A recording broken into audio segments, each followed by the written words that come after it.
Hi, I'm glad you stopped by. I'm going to read this story called The Smart Cookie. Greetings, I'm a cookie. I live in a bakery on a street corner near a river. Come on in. Welcome to our little community. It's a warm and supportive place to spend some time. Pretty fantastic, huh? These days, life is sweet, but my journey wasn't always a cakewalk. When I was younger, I couldn't have imagined fitting in here. For a long time, I didn't feel comfortable speaking up or sharing my ideas. I didn't feel like a smart cookie. I wanted to be a cookie who knew all the answers. A cookie who felt confident in group. A cookie who said, ah, when solving a puzzle. Like this, ah. Looking back, I had some trouble in my early days. I went to school in a gingerbread house. Our teacher, Miss Bugatti, was kind and patient. When I arrived each morning, she'd wave at me and smile. But I didn't get the best grades. And I never raised my hand because I couldn't think of answers as fast as the others. And I was the last to finish most tests. It wasn't because I didn't care, and it wasn't because I didn't try. Sometimes I'd get distracted and mess up, even though I knew the material. Those were the most frustrating moments of all. Once I misspelled the word dough. That was rough. Another time I added when I meant to subtract. Occasionally, we'd have a lesson where I had absolutely no idea what was happening. I just couldn't keep up. I imagined that my desk was a raft and that I was completely lost at sea, because that's what it felt like. At night, I slept in a cookie jar. I had about 6 dozen roommates. Move! You move! No, you move! No, you move! No, you move! I'd stay awake and stare out the window and worry. And it went this way day after day after day. But then something happened that changed everything. It all started with a homework assignment. Miss Bugatti requested our attention one afternoon.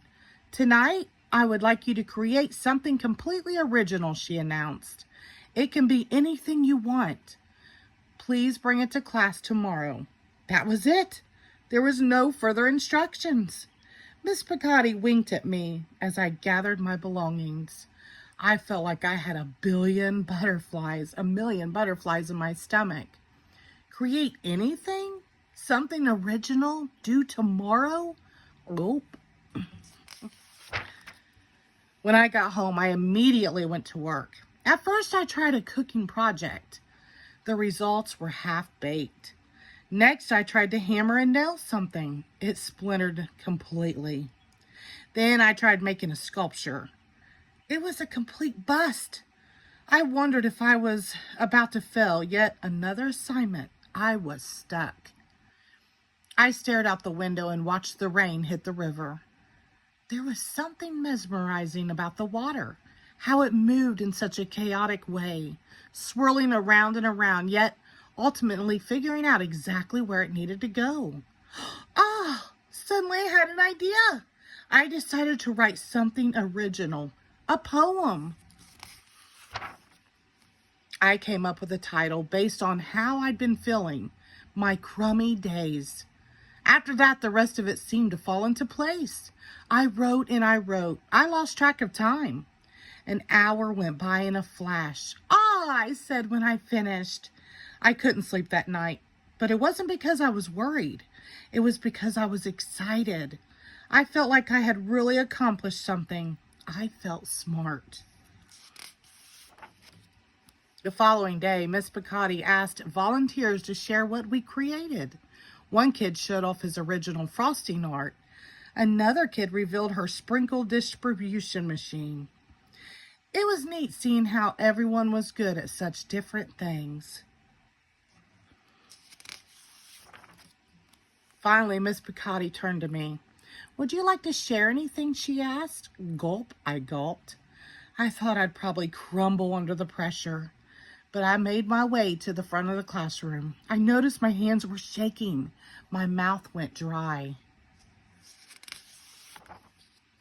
This poem is called My Crummy Days, I said, my voice cracking, and then I read it aloud. I spoke. I noticed some kids nodding at certain lines. Other kids laughed at parts that were supposed to be funny.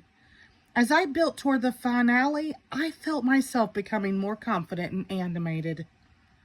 And in the end, everybody clapped and cheered. I promise you this, I'll never, ever forget it. Miss Pagani was beaming. No one but you could have written that poem, she said. It was completely original. Ah, I had done it. I created something and shared it with the world. Well, my world at least. The rest of the day was a blur. By recess, I was already planning my next poem. I would call it My Sweet Morning. I thought when I came up with the title. Later that afternoon, Miss Pagani handed me a note. It said that I should keep on writing no matter what. That meant so much to me. School was a bit different after that. I wasn't so scared to raise my hand or ask a question or share my homework. Sure, some things still don't come as easily for me as they do for others. But now I know that you can be smart in many different ways. You don't have to have the answers to every question or suddenly be great at everything all at once. You just need a chance to try all kinds of things to find out who you are and what you like to do. As for me, I learned that I can write and I can think up great ideas. And I found plenty of other things I'm good at too. I no longer feel lost at sea. It's more like floating down a river. And the best part is, there's always more to learn because we're all smart cookies. The end. Thank you.